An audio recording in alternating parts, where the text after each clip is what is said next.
በስመ አብ ወወልድ ወመንፈስ ቅዱስ አሐዱ አምላክ። ጤና ይስጥልኝ አድማጭ ተመልካቾቻችን፣ በልዑል እግዚአብሔር ስም እንደምንሰነበታችሁ።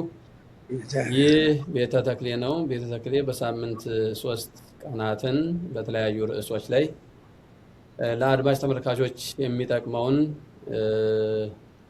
ርዕስ እየያዘ አባቶችን እየጋበዘ ያቀርባል። ዛሬ 2 ታላላቅ አባቶችን ይዘን ቀርበናል።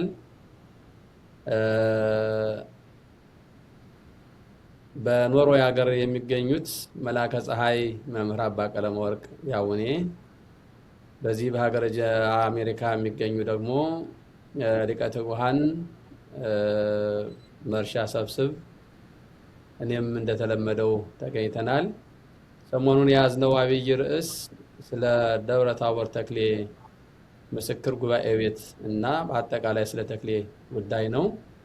እነዚህ አባቶች ደግሞ የደብረ ታቦርን ተክሌ ጠንቅቀው የሚያውቁ ስለሆኑ በዛውም አካባቢ ለብዙ ጊዜ ያሳለፉ ከመሆናቸው አንፃር ያለውን ነባራዊ ሁኔታ የቀለሙንም ሁኔታ እንጠይቃለን።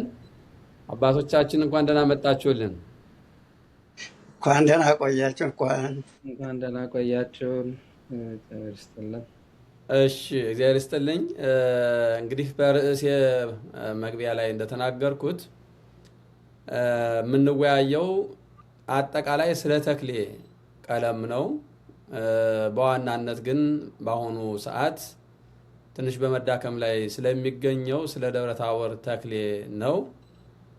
ከዚህ በፊት 1-2 ቪዲዮዎችን ሰርተናል። የመጀመሪያው እኔ ብቻዬን ታሪኩን በተመለከተ የሰራሁት ነው። ቀጥሎ ደግሞ ታላቁ ሊቅ የኔታ አስተራየን ጋብዘን በደንብ አድርገው አብራርተውልናል። እስከነ ታሪኩ፣ እስከነ ቦታው፣ እስከነ ሁኔታው በደንብ አድርገው የአለቃ ቀለመወርቅ ደቀ መዝሙር ስለሆኑ በአለቃ ቀለመወርቅ ዘመን የነበረውን በደንብ አድርገው ተንትነው አስረድተውናል። በአሁኑ ዘመን ያሉትም የተክሌ አይነቶች የተለያየ እንደው መልክና ቅርጽ ቢይዙም ብዙ የተራራቁ ባይሆኑም የተወሰነ ግን ልዩነት እንዳላቸው አስረድተውናል የኔታ። ዛሬ እንግዲህ ከአለቃ ቀለመወርቅ ወደ አለቃ ማህተም ነው የምንሸጋገረው ማለት ነው። አለቃ ማህተም እኔም ደርሻለሁ በዘመናቸው። በሐረገ ትውልድ ስንቆጥረው አለቃ ተክሌ፣ አለቃ መኮንን፣ አለቃ ቀለመወርቅ፣ አለቃ ማህተም ናቸው። 4ኛ ትውልድ ናቸው ማለት ነው የአለቃ ተክሌ። ስለዚህ አለቃ ማህተም በዘመናቸው እጅግ ብዙ ደቀ መዛሙርትን አስተምረዋል። ከነዛ መካከል ደግሞ ዛሬ በዚህ የተገኙልን አባታችን መላከ ፀሐይ አባ ቀለመወርቅ ያውኔ ናቸው። የሚኖሩት በኖርዌይ ትሮንዳይም ደብረ ፀሐይ ቅዱስ ጊዮርጊስ ነው አይደለም? አልተሳሳትኩም። ምስራቀ ፀሐይ ቅዱስ ጊዮርጊስ ነው እያገለገሉ እያስተዳደሩ እያስተማሩ የሚገኙት። አሁን ጥያቄን የምጀምረው ከእርስዎ ነው የኔታ። ለምን ያክል ጊዜ ነው ከየኔታ ማህተም የቆዩት? ወይስ ደግሞ አቋቋምን የጀመሩት ከማን ነው? ያቋቋም ትምህርትን ከዚህ ብንጀምር። መጀመሪያ ሰላምታ ሰጥተው መቀጠል ይችላሉ። እሺ፣ እግዚአብሔር ይስጥልኝ። መጀመሪያ ለዚህ ፕሮግራም እንግዳ አድርጋችሁ ስለጋበዛችሁኝ በእግዚአብሔር ስም አመሰግናለሁ። የተወደዳችሁ አድማጭ ተመልካቾቻችንም እንደምን አላችሁ? በየአላችሁበት የሰዓት አቆጣጠር የእግዚአብሔር ሰላምታ ይድረሳችሁ። ወደ ጥያቄ ስገባ ደብረ ታቦርን ማውቃት እኔ በ1980 ዓመተ ምህረት ጀምሮ ከ1980 ዓመተ ምህረት ጀምሮ ነው። በ1980 ዓመተ ምህረት ነው ወደ ደብረ ታቦር ከተማ የሄድኩት። ደብረ ታቦር ከተማ ሲሄድ የአቋቋም ትምህርት ለመማር ነው፣ ገና ለመጀመር ነው የሄድኩት። ሲሄድ ብቻዬን አልነበረም። አንድ ወንድሜ ዛሬ ነፍሱን ይማር፣ በህይወት የለም። መምህር ኃይለ ሉል የሚባል ጓደኛ ነበረኝና ከእሱ ጋር ነው አብረን ወደ ደብረ ታቦር የሄድ ነው። ገና ጀማሪዎች ነበርን። ወደ ደብረ ታቦር ስንሄድ የትም አልጀመርንም። ገና ጀምረን ለመማር ነበር የሄድ ነው እና በአጋጣሚ ስንሄድ ምቹ አልነበረም። በእርግጥ ቀጥታ ደብረ ታቦር እናቲቱ ማርያም ለመግባት አልነበረም አላማችን የነበረው። በወቅቱ እኛ ከመሄዳችን በፊት የእንታ መላክ የሚባሉ ልጅቱ ማርያም የሚኖሩ አንድ ያቋቋም መምህር እንደነበሩ ሰምተን ነው ወደዚያ ይሄድ ነው እና ታዋቂ ናቸው የሚል ሰምተን ነበረ። ግን እሳቸው ከእናቲቱ ማርያም ከልጅቱ ማርያም ወጥተው ወደ ጅጅጋ ሚካኤል ሂደዋል ነው የተባለው። እኛ ስንደርስ በእሳቸው እግር ተተክተው ግን ኤንታና ሁሰና የሚባሉ ምናልባት ሊቀጠበብት ደርሰውባ እንትን የሚያውቋቸው ከሆነ አስታውሳቸዋለሁ። የሚያስታውሷቸው ከሆነ እሳቸው ነበሩ። የቅኔ መምህር ነበሩ፣ የአቋቋም መምህር ነበሩ እና ለጊዜው እሳቸው ጋር ነው የገባ ነው። ስንሄድ ቀጥታ እሳቸው ጋር ነው ያረፍነው። ለአንድ ለሁለት ለሶስት ወር ያህል ከእሳቸው ጋር ቆየን። ከዛ በኋላ ግን ያው አላረካንም። እኛ የፈለግነው የእንታ መላክን ማግኘት ነበር። ከዛ በኋላ እሳቸውን ስናጣ ግን የምንፈልገው ፍጹም ተክሌ፣ ንጹህ ተክሌ ስለነበረ በተለይ የእንታ መላክ ቤተ ማርያም የሚባለውን መሰለኝ የሚያውቁት። የጸናቸው ጎንደሬ ነው እና እንደዚህ አይነት ሀሳብ ነው የነበረን። እኛም እሳቸው ባለመኖራቸው እዚያ ቆየን። ከዚያ ያው እዚያም እዚህም ማለታችን አልቀረም። ከልጅቱ ማርያም ወጥተን መገንዲ ጊዮርጊስ የእንታ መራዊ ነበሩ በዚያ በወቅቱ። እሳቸውም ጋር ሄደን ጠይቀን ነበር። ለጊዜው እሳቸው አትችሉም፣ ተማሪውም አሁን ረሃብ ነውና እየተፈታ ነው ያለ፣ እናንተም ስለምትራቡ መቀበል አልችልም፣ ደግሞ ጀማሪዎች ከሆናችሁም ደግሞ የሚያስቀጽላችሁም አታገኙም፣ ስለዚህ ሌላ ቦታ ብትሄዱ ይሻላል አሉን። ከዚያ ደግሞ ተመልሰን በቃ እዛው ልጅቱ ማርያም ገባን።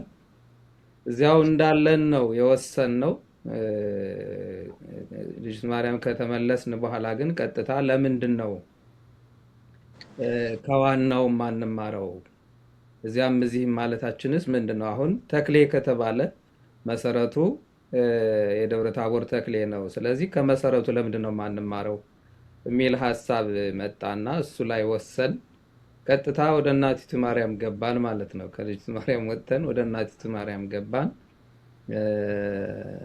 መምህር መላከ ብርሃን ማህተም ጌጤ ወይም ጌጡ ነበሩ።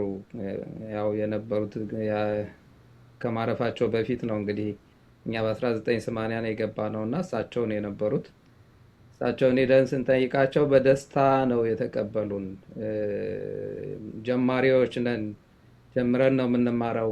በእርግጥ ሊያደክመውት ይችላል፣ ግን እኛ ጀምረን መማር ስለምንፈልግ ነው አልናቸው። እናንተ ከጸናችሁ ችግር የለብኝም፣ እኔ አስተምራችኋለሁ አሉን።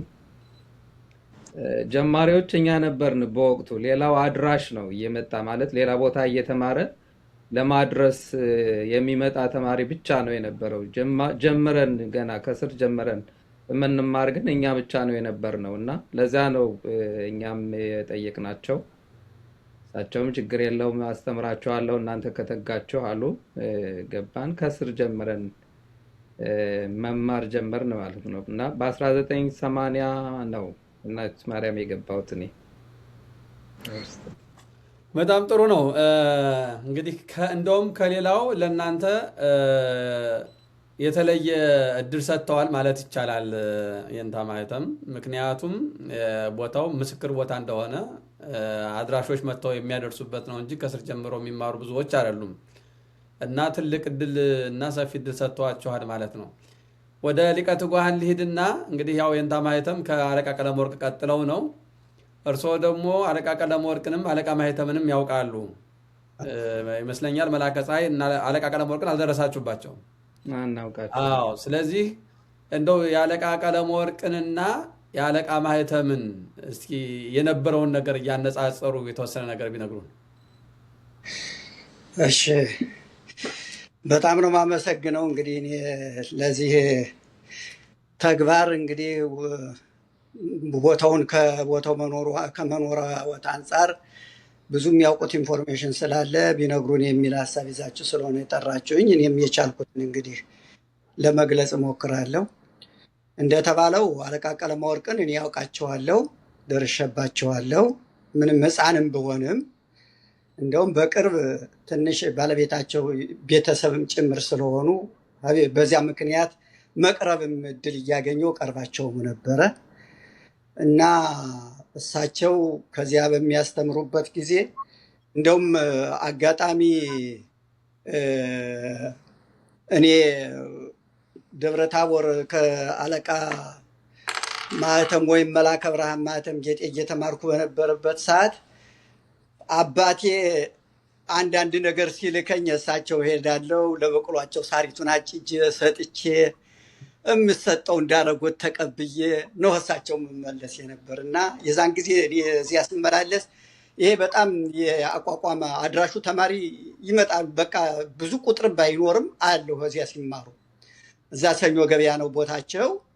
እዛ በጓሮ ዞር ብለው ቁጭ ብለው ዛፎ ስር ቁመውም ሲያስተምሩ በደንብ እኔ አዳምጥ ነበር። በጣም ዜማው እየሳበኝ እኔ ገና የዛን ጊዜ ገና የፊደል ቆጣሪ ነኝ ማለት እችላለሁ። ግን ከየንታ ማህተም የሚየውንትኑን ስሰማ ስለምውል ዜማውን የዜማ ተማሪ ወዚያ ሲጮህ ስሰማ ደግሞ የሳቸው የዚያን ያቋቋሙን ደግሞ በማይ ጊዜ ቁም ያዳምጫቸው ነበር የሚሄደው። የዛን ጊዜ እንደ ስራቸው እነ መላከ ታቦር እና ደራ በየነ ከዚያ ያንን ዝማሜ ሲያቀልጡት የተወሰነ አዳምጬ ሄድ ነበር እና በጣም ጥሩ ጣዕመ እንትን ነው የነበረው። እሳቸው ድምፃቸው ትንሽ ደከም ያለኝ ናት። ቀርበው ነው ወዚያቸው ተጠግተው የሚያዳምጡ። የአለቃ ቀለመወርቅ ድምፃቸው ትንሽ በጣም የደከመ ነው የነበረው። እንደዚያ ብሎ ግን ተመስጦ ነበራቸው እና ሲያስተምሩ በደንብ አውቃለሁኝ። እና አለቃ ቀለመወርቅ ምንድን ነው በወቅቱ በዛን ሰዓት ተማሪው ግን የስማቸውን ያህል ብዙ ተማሪ አልነበር። ያው የአካባቢው እዚያው ሲሄድ ሲመጣ ክብረ በዓል ሲሆን በደንብ የክብረ በዓሏን አዳምጦ በደንብ መላልሶ አድምጦ ለመሄድ የሚገባው ይመጣል። ቋሚ ሆነው የሚማሩት ግን ብዙዎቹ በተለይ አደራ በየነ እንትና እንደ ስራቸው አግማሴ መጀመሪያ ከመላከ ብርሃን ማህተም ጌጤ ተምሮ ስለነበረ ያው ምስክሩን ዞ ለመውጣት ነው እዚያ ሄዶ ለማጠንከር የሚሄደው የነበር። እሱ ቤተኛ ነው፣ አይጠፋም፣ እዚያ ከቦታው አይጠፋም ነበር። ይህን ሳለ በደንብ አስታውሳለሁ። ከዚያ በኋላም ያው መላከ ብርሃን ማህተም ጌጤም ደግሞ እኔ ከመጀመሪያው ጀምሬ የተማርኩባቸው ስለሆነ እሳቸው ተማሪው ቁጥሩ በዛ ያለ ነው ነበር። የዜማ ተማሪው ያቋቋሙን ተቀላቅሎ ስለነበረ እንደውም ኋላ መንፈሳዊ መጥቶ ተማሪው ቁጥሩን ቀንሶት ነው እንጂ አንድ ወቅት ላይ 60 እና 70 ደርሶ ነበር ተማሪያቸው።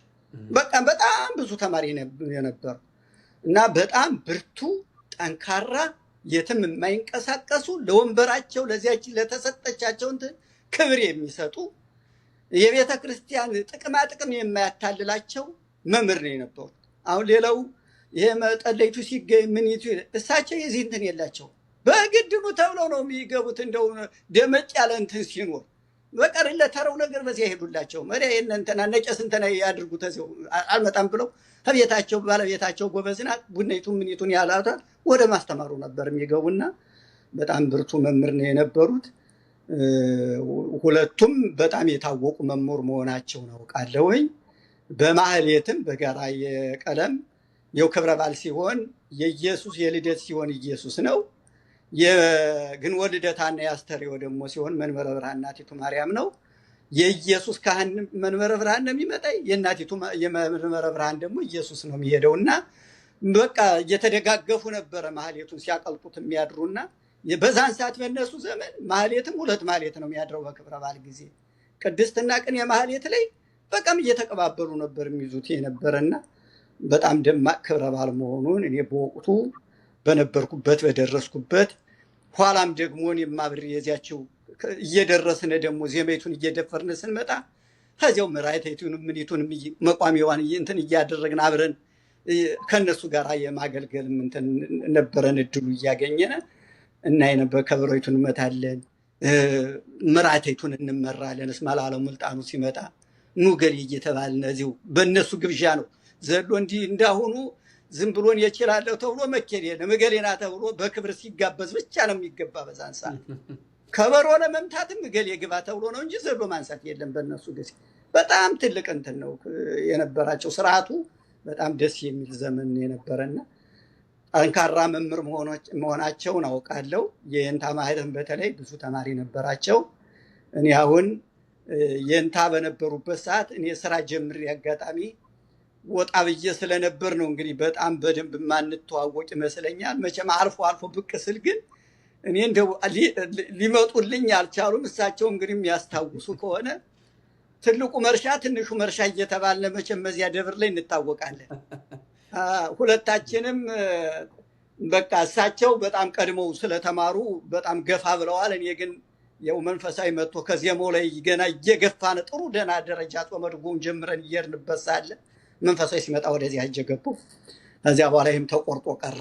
ወደ ደምቆ ወደ መውጣቱ ላይ ሳልደርስ ቀረው ነው። ይሄ ነው እንግዲህ ታሪክ።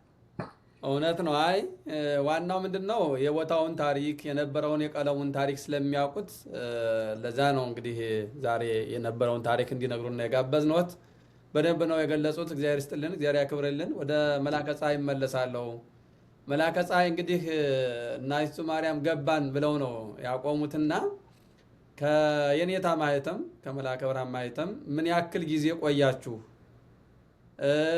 ስትማር ውስጥ አሁን አንድ የተለመደ ነገር አለ። አንዳንዶቹ ለምሳሌ ያህል መጥተው ጸናጽል ሳይማሩ ዝማሜ ብቻ፣ አንዳንዶቹም ደግሞ ዝማሜውንም እንኳን ሙሉውን ሳይማሩ ቅንዋት አርያም ስብሐተ ነግህ ብቻ ተምረው 1 ወር 2 ወር ቆይተው ምስክር ይዘው የመሄድ ነገር የተለመደ ነው በዛ አካባቢና ያ በጣም ትክክለኛ ነው ባይባልም ነገር ግን እንደዛ የተለመዳል። እናንተ ግን ምን ያክል ጊዜ ቆያችሁ? የተማራችሁትስ ሁሉንም ነው ወይስ ዝማሜውን ብቻ ነው?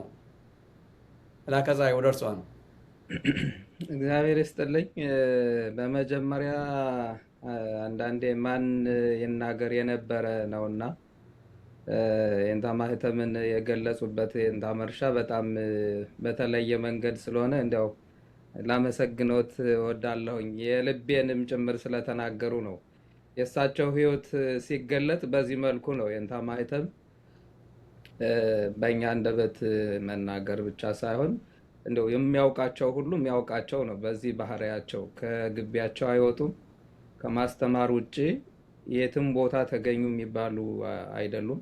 በእርግጠኛ ያው ከሸመገሉም ጭምር ነው የደረስነው። በ1980 እሳቸው ብዙ ጊዜ ያሳልፈዋልና ነገር ግን በደረስንበት ጊዜ ሁሉ እንዲያው ምርፋቅ እንኳ ራሱ አሁን የእንታ እንደተናገሩት እንዲያው በአበይት በዓላት ተለምነው እንዲያው ለቡራኬ ካልሆነ በስተቀር ከቤታቸው ውጭ የትም ቦታ ተገኝተው አያውቁም። የእንታ ማህተምና የጸሎት አባት ናቸው። መንፈሳዊ ህይወታቸው መምህርነታቸው ብቻ ሳይሆን መንፈሳዊ ህይወታቸው ጭምር ራሱ የሚገዛ አንደበታቸው ክፉ የማይናገር ማህሌት ላይ ገብተው እንኳ ራሱ ሰው የማይገላምጡ መምህር ናቸው፣ አባት ናቸውና የገለጹበት መንገድ ጥሩ ስለሆነ ነው። እግዚአብሔር ያክብርልኝ። እኛ እንግዲህ ያው ከገባን በኋላ የጠየቅናቸው መጀመሪያ ስንሄድ እውነቱን ለመናገር ጎንደር ያው ቤተ ማርያም ብለን ስለነበረ የምናስበው የምንፈልገው እሱን አይነት ትምህርት ስለነበረ ቀጥታ ስንጠይቃቸው እኛ ዝማሜውን ብቻ ሊነግሩን ይችላሉ ወይ የሚል ጥያቄ ነው ያቀረብንላቸው መጀመሪያ ሄደን ማለት ነው። እና ልጆች ግንጥል ጌጥ ይሆንባችኋል፣ ብቻውን እኔ ነግራችኋለሁ ችግር የለውም፣ ግን ለእናንተ ግንጥል ጌጥ ነው አሉን። እንደው ማረሳው ነገር ይሄ ነው። ለእናንተ አሁን እንትኑን ዝማሜውን ብቻ ተመራችሁ መሄድ ግንጥል ጌጥ ነው የሚሆነው። የተክሌውን ሙሉ ተክሌውን ታውቁታላችሁ ወይ ብትባሉ ዝማሜውን ብቻ ነው ስትሉ ደፍራችሁ ልትናገሩ ትችላላችሁ ወይ ብለው ሁሉ ተናግረውን አለና የኔታ እንግዲህ እንደ ሁኔታው እናደርጋለን፣ ግን ለጊዜው ፈቃዶት ይሁን አልናቸው። ችግር የለውም በእኔ በኩል አስተምራቸዋለሁ ብለውን ነው የገባ ነው እና ከገባን በኋላ ግን እኛ ተመካከርን። ምንድን ነው ሊጎዳን የሚችለው? ሁሉንስ ብንማረው ብናውቀው ከእውቀት የቀረ ነገር ምን ሊጎዳ ይችላል? እኛ ማወቅ ያለብንን ነገር ሁሉ እናውቃለን። ያኛውንም እንሰማዋለን፣ ይሄኛውንም እንሰማዋለን። ስለዚህ ይህንን መማር አለብን ብለን ሁሉንም መማር ጀመርን ማለት ነው። ጸናጽሉንም ዝማሜውንም ተማርን። ነገር ግን አንዳንዴ ያው ከሁሉ ሰው የምሰማው ነገር አለ እና ጸናጽሉ ላይ እውነት ለመናገር እግዚአብሔር በሚያውቀው ትኩረት አልሰጠንበትም። እኛ በደንብ ይሆናል ብለን አይደለም ቀጽለን በደንብ ወስነን አልያዝ ነው። ያው እኛ ትኩረታችን የነበረው ዝማሜው ላይ ነው። ግን ሁሉንም ነበር የምንማረው። ወደ መጨረሻው አካባቢ እንዲያውም በቃ መሰረታዊ አድርገን ነው የተማርነው። መጀመሪያው አካባቢ መቀጸል ሁሉ አንቀጽለውም ነበር ጸናጽሉን። ወደ መጨረሻው አካባቢ ግን በቃ መሰረት አድርገን መማር ጀመርን። በቃ አይጎዳም፣ መማር አለብን፣ ማወቅ አለብን። ሲሆን የደከመ ቀለም ነው። እንዲያውም አሁን ብዙ ሰው እየተከታተለው አይደለም ጸናጽሉን። ስለዚህ እኛ ማወቅ አለብን ወደሚለው ውሳኔ ስለገባን በደንብ እየጻፍን እየከረተስን ነው ስንማር የነበረው እና በዚያ መንገድ ነው የተማርነው። እኛ ምን ያክል ጊዜ ቆያችሁ ከአለቃ ማህተም? ያው በ1980 ነው የገባ ነው። 1986 መጨረሻ አካባቢ ነው የወጣ ነው። ወደ 5 ዓመት ተኩል 6 ዓመት ያህል ማለት ነው። የሚገርም ነው። በጣም በጣም ረጅም ጊዜ ሰጣችሁ ነው በደንብ የተማራችሁት። ስለዚህ በእውነት አሁን ስለ ተክሌ ጸናጽልና ዝማሜ በእውነቱ ከእናንተ የበለጠ ሊናገር የሚችል የለም ማለት ይቻላል። በተለይ በአለቃ ማህተም ዘመን ከነበረው አንጻር ማለት ነው። ከዚህ ጋር እንዲያብራሩልን የምንፈልገው በእናንተ ዘመን አሁን መቼም አንድ መምህር የሚያስተምሩ ብዙ ደቀ መዛሙርትን ስለሆነ በእናንተ ዘመን በአድራሽነት የነበሩ ልክ እንደናንተም ደግሞ አብረው የነበሩ የሚያስታውሷቸው በተለይ ደግሞ በመምህርነት ተመርቀው ወንበር የተከሉ ሰዎች አሉ? በእኛ ጊዜ ያው እንግዲህ እንታም እንደተናገሩት እኛ ስንሄድ ያገኘናቸው በምክትልነትም የእንታ መርሻ ነው የነበሩ።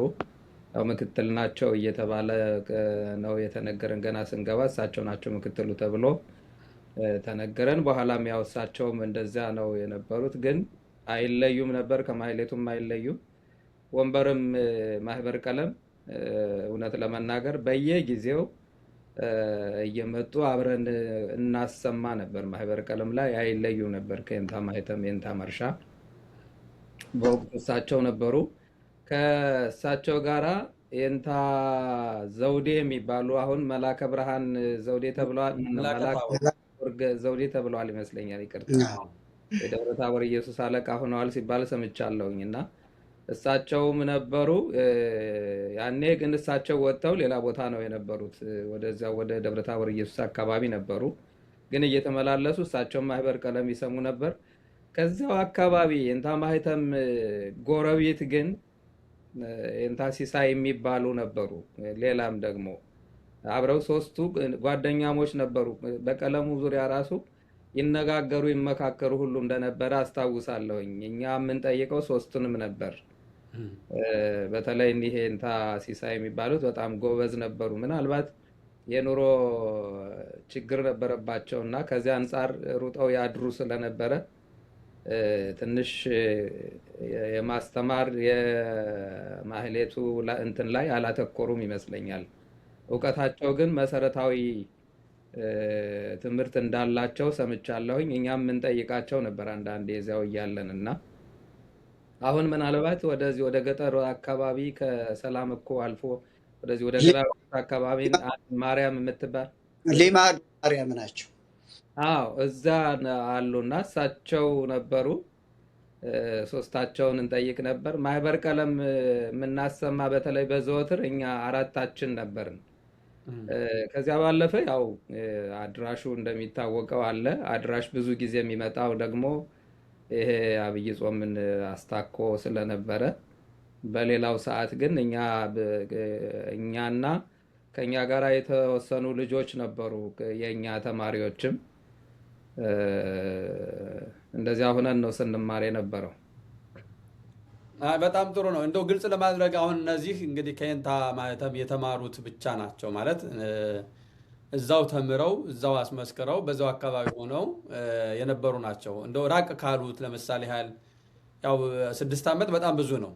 በ6 ዓመት ውስጥ በእርግጠኝነት ብዙ መምህራን መጥተው አስመስክረው ተመልሰዋል ብዬ ነው የምገምተው። እና አስመስክረው ተመልሰው ወንበር ተክለው ጉባኤ ዘርግተው ከሚያስተምሩ መካከል የሚያስታውሷቸው አሉ? በእናንተ ዘመን ምን ያክል እንደው ነበር አድራሹ? እውነት ለመናገር ያው እንደሚያውቁት በአብይ ጾም በመጣ ቁጥር እና ያው በአድራሽ በመጣ ቁጥር ብዙ አድራሽ እየመጣ እንደሚሄድ አውቃለሁ። ግን እንዲያው በቅርብ የማስታውሳቸውና እንዲያው በአካባቢው እንኳ አሉ ብዬ የማስታውሳቸው አንዱ የባህር ዳሩ የንታ ምክሩ ናቸው። ከእሳቸው ጋራ የንታ ብሩህ የሚባሉ ወደዚህ ወደ ስማዳ አካባቢ ነበረ ወንበር ተክለዋል ሲባል የሰማሁት። እሳቸው አሁን ይኑሩ አይኑሩ እዚያ እርግጠኛ አይደለሁም። ሁለቱ አንድ ላይ መጥተው አብይ ጾምን ስናሳልፍ አስታውሳለሁኝ። የንታ ምክሩ አብይ ጾምን የንታ ምክሩና የንታ ብሩህ የሚባሉ ጓደኛሞች ሆነው ነው የመጡ። እነሱን አስታውሳለሁኝ። እነሱ ደግሞ አብይ ጾም ነው የመጡ። አብይ ጾም ከመግባቱ በፊት መጡ። ሙሉ አብይ ጾምን ቆዩ። ከአብይ ጾም ባለ 50 ይጨርሱ አይጨርሱ እርግጠኛ አይደለሁም። ያው አስመስክረው ሲሄዱ አስታውሳለሁ። ከዚያ ቀጥታ እንደወጡ ባህር ዳር ነው የገቡት። እሳቸውን ለምንድን ነው የምታስታውሳቸው ካሉኝ ጉባኤያቸው ወዲያው እንደወጡ ጉባኤያቸው የሰፋና ስማቸው የተጠራ የእሳቸው ስለሆነ ነው የማስታውሳቸው። እና ያው ባህር ዳርም በቅርብ ስለነበረ ያው እየተመላለስኩ ባህር ዳርም ስለማልለይ በዚያ ምክንያት አውቃቸዋለሁ። በወቅቱ ያስመሰከሩት እሳቸው ናቸው የማስታውሳቸው። ብዙዎች አሉ ያው ስማቸውን ለይቼ ባላውቀውም ግን እንደው የማውቃቸው ለይቼ የማውቃቸው እነሱን ነው። አዎ እንግዲህ ምንድን ነው አንደኛ ያው ብዙ ጊዜም ስለማይቆዩ ለማስታወስ አይቻልም። ያው አሁን ያሉት አገባብና አወጣጥ ራሱ ቢቆጠር ከ3 ወር ያልበለጠ ነው እና በእርግጠኝነት በ3 ወር እንግዲህ ያው ተክሌው ቀለም ሙሉ ለሙሉ ተዘልቋል ማለት አይቻልም። እንደው ዝማሜው ብቻ ጸናጽኑ እንኳን ቢቀር ዝማሜውን ብቻ እንኳን በ3 ወር ለመዝለቅ አይቻልም። እንደተለመደው ብዙ ጊዜ እንደሚደረገው ምናልባት ቅንዋት አርያም ስብሐተ ነግ እነዚህን ቀጽለው ወጥተው ሊሆን ይችላል የሚል ግምት ነው የሚኖረው ማለት ነው። በእርግጥ ያው የንታ ምክሩ በታሪክ እንደምንሰማው የንታ ብርሃኑ የሚባሉት የነጋዴው የእሳቸው ደቀ መዝሙር እንደሆነ ነው እና እሳቸው በደንብ አድርገው ጠንቅቀው ተምረው እንደመጡ ያው ለማስመስከር ብቻ እንደመጡ ይታወቃል። እና ከዛ አንጻር ነው በእርግጥ አሁን የዚህ የተክሌው የደብረ ታቦር ተክሌ መዳከም አንዱ ምክንያት ነው ብዬ የማስበው ጊዜው የተገደበ አለመሆኑ። ለምሳሌ ያህል ቤተልሔም ብንሄድ ጎንደር በዓታ ብንሄድ ከ2 ዓመት በታች ማንም የምስክር ወረቀት ሊያገኝ አይችልም። ዙራባ ብንሄድ ከ1 ዓመት በታች ከ1 ዓመት ተኩል እስከ 2 ዓመት ባለው ነው። ከዛ በታች ማንም ምስክር ወረቀት ሊያገኝ አይችልም። እንደዚህ የተወሰነ የጊዜ ገደብ ኖሮት አድራሹ መጥቶ በስነ ስርዓት ሙሉውን ተምሮ እንዲሄድ መደረግ ነበረበት። ያ ባለመደረጉ እውነት ለመናገር አሁን ላለው የመዳከም ሁኔታም አስተዋጽኦ አድርጓል ብዬ አምናለሁ። እና እግዚአብሔር ይስጥልን። ወደ የንታ መርሻ ልመለስና የነበረውን የአድራሹን የአገልግሎቱን ሁኔታ እንደው በተወሰነ መልኩ ቢነግሩን፣ በአለቃ ማኅተም ዘመን የነበረው ማለት ነው። እሺ እንግዲህ እንደተባለው አድራሹ ከተለያየ አካባቢ የሚመጡ ብዙ በተለይ ጎጃም አካባቢ በብዛት የሚመጣ ነበር። ጎጃም አካባቢ የተመጣችሁ ስንላቸው ጎጃም ነው የሚሉ ብዙዎቹ እና ይመጣሉ።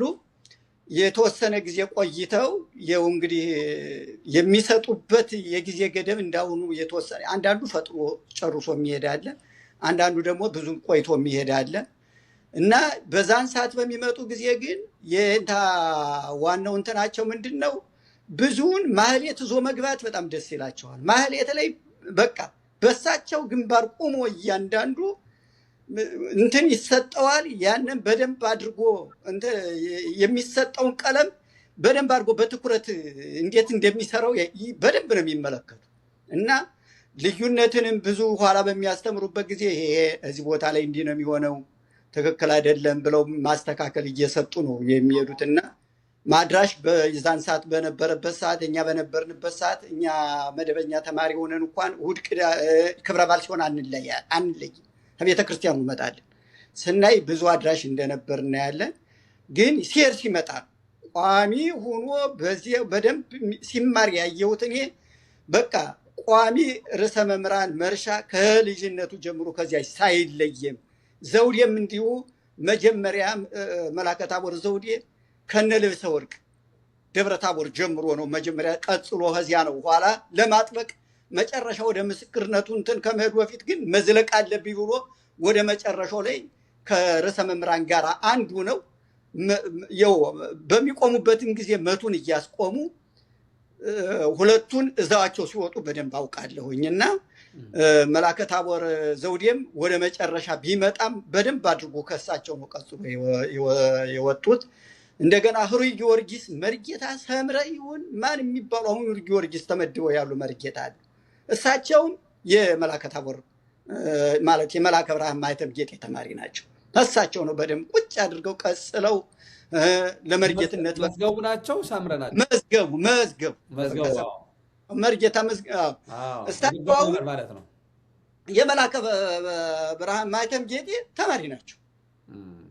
አሁን በክብረ በዓልም ጊዜ አሁን በሚመጣበት ጊዜ ከሁለት ከምን ሲከፈል እሳቸው አንዱን ቦታ ይዘው አሁን ፈዘዝ እያሉ ቢመጡ እርጅናውም የኑሮውም ሁኔታ አልተመቻቸውም ይመስለኛል እንጂ በወጣትነታቸው በጣም የተቡ ነው የነበሩት ለማህሌት እና በጣም ጠንካሮች እንትን እንደነበሩ ይኸው እንትናንም እንደ ስራቸውንም አስተምረው ቀጥቅጠው መጨረሻ ምስክር ሲደርስ ነው ለአለቃ ቀለመወርቅ ያስረከው። ከዚያ በኋላ ደግሞ ከዚያ ያለውን ነገር አጥብቀው በእውነት ቢኖር በአሁኑ ሰዓት እንደ ስራቸው የበለጠ ተጠያቂ ሰው አይኖርም ነበር። አለቃ ቀለመወርቅ የሚሉ ነበር የኔን ቀለም ቁልጭ አድርጎ ያዘ ቢባል ካሁን ካሉ ጥቀስ ቢባል ቁጥር አንድ እንደ ስራቸው ነው እያሉ ነበር የሚናገሩት የነበሩ እና እሱ የዛን ጊዜ አሁን በተክሌ አቋቋም ቤት እኔ እንኳን ብዙ ገብቼ ወደዚያ እንትን ባላየውም ሲነገርና ሲናገሩ እሳቸው የምሰማው እንዲህ በምልክት እንኳን ደፍሮ አመልክቶ እንትን እያደረገ የያዘ እሱ በጣም ጎበዝ ነው እየተከታተለ ወዲያው ነው እና እስከ እንትን ድረስ ቀርጾ ሁሉ ይዞት እንደነበረ ኋላ መጨረሻ ላይ እኔም የደከምኩት ደከምኩ ማግኘት አልቻልኩም። ሰትየቱ እንግዲህ ትለግምም እንጃ የለም ያስቀመጠበትን ማላየው እያለኝ ነው። ቦታው ድረስ ቆንጆ ጠይቄያታለሁ መኖሪያ ጎንደር ድረስ ራሶች እና ማግኘት አልቻለም። እና በዛን ሰዓት የነበሩ ተማሪዎች ለመርጌትነት የበቁ ብዙ እንደነበሩ በማህሌት ላይ ግን እዛዋቸው ማንም አገልግሎት ላይ መጥፋት እንደሌለበት በቃ በቤተ ክርስቲያን አገልግሎት እኔ ራሴ ዲያቆን ሁኜ እንኳን ደርሼ ዲቁና እንትን ስል ቤተልሔም በዚያ ምትል ሳናስፈቅድ ቅዳሴ ነው እሳቸው ገሌ ቀድስ ካልተባለ በስተቀር ፊት ለፊት ካቸው ፊት ለፊት ነው መንቆም። ዛሬ እገሌ መዝሙሩን ትቃኛለህ። አዎ መወድሱ ሲመጣ እገሌ በዚህ በቃ እግዚኦ ጾነ ኮን ከንብላ ምራ ቁም በቃ ቀጥ አድርገው እዚህ የተማርካትን እዚህ ይችላል አፕላይ ማድረግ አለብህ ብሎ ነው እንትን የሚሉ የነበረና ብርቱ ጠንካራ ማህሌታዊ ቀለም ወዳጅ የማስተማሩ ንቃት የነበራቸው መምህር ነው የነበሩ መላከ ብርሃን ማኅተም ጌጤ። እግዚአብሔር ይስጥልን። በጣም እኔ ስለማቃቸውም ያው በልጅነት መንፈስ ስለማስታውሳቸው እስከ መልካቸው ነው የሚመጡብኝ እውነት ለመናገር እስከ ቁመታቸው። እኔ ደግሞ ስሜ ተክሌ ስለነበረ አንተማ የእኛን ቀለም ነው የምትማር ይሉኝ ነበር። አስታውሳቸዋለሁ በደንብ አስታውሳቸዋለሁ። እና እኔም ያው ተስፋ አደርግ ነበር ያው እንደተባለው በዘመኑ ደግሞ የዚህ የቤተ ማርያም ቀለም ጥሩ ነው የሚባል በዚያም በዚህም ሲወራ ስሰማ ወደዛ ልቼ እኔ ወደዛ ሄድኩ እንጂ እሳቸውን በደንብ ነው የማስታውሳቸው አለቃ ማኅተም ማለት ነው። አድማጭ ተመልካቾቻችን እየተወያየን የምንገኘው ስለ ጥንታዊው የደብረ ታቦር ተክሌ ቀለም ነው። የደብረ ታቦር ተክሌ ቀለም በደብረ ታቦር ምስክሩ ይገኛል። በዛ ዘመን ምስክር ሆነው አስተምረው ያለፉትን መምህራን እያነሳን ነው የምንገኘው። አሁን የምንወያየው ከሳቸው ደቀ መዛሙርት ጋር ነው። ከመላከ በርሃም ማህተም ጌጡ ደቀ መዛሙርት ጋር ነው እየተወያየን የምንገኘው። እንግዲህ ከአለቃ ማህተም ወደ ርዕሰ መምህራን የንታ መርሻ መብራቱ ነው የተሸጋገረው። ይሄ ታሪክ በጣም በደንብ በሰፊው የሚታወቅ ነው። የንታ መርሻ የመጀመሪያ ትምህርታቸው ድጓ ነው። ከኔ ከወላጅ አባቴ ነው ድጓ የተማሩት፣ ከየንታ ሲራክ ማለት ነው። እንደውም ከጓደኞቻቸው ጋር ድጓ የማድረስ ፍላጎት እንደነበራቸው ይነገራል።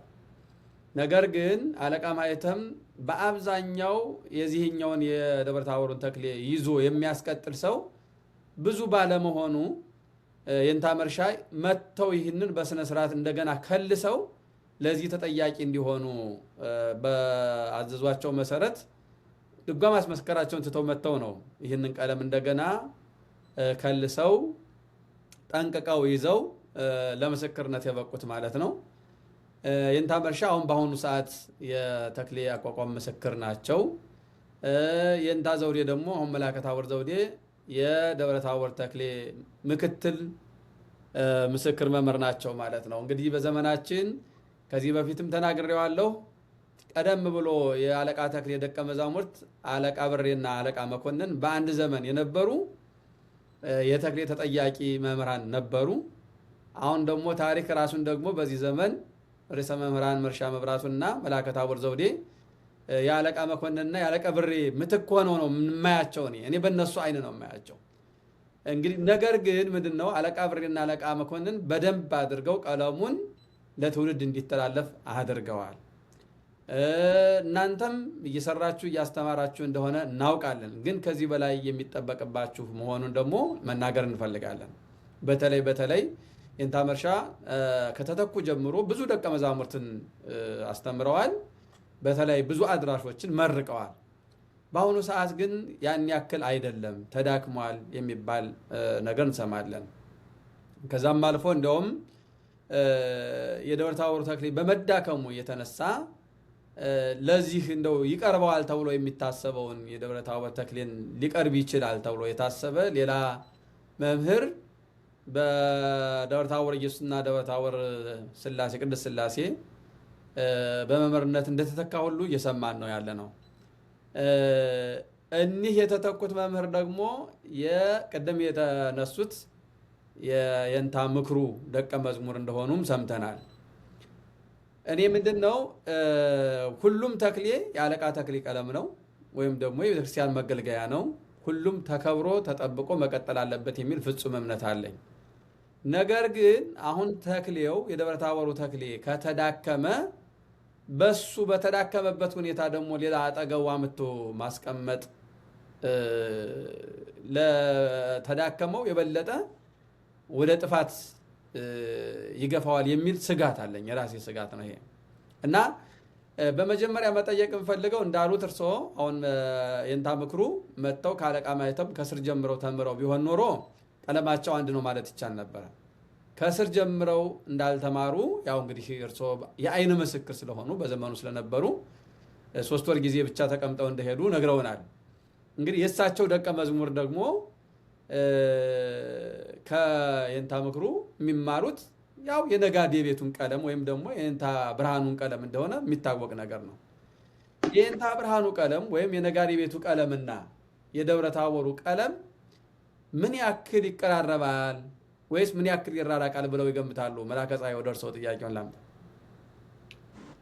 እሺ፣ እግዚአብሔር ይስጥልኝ።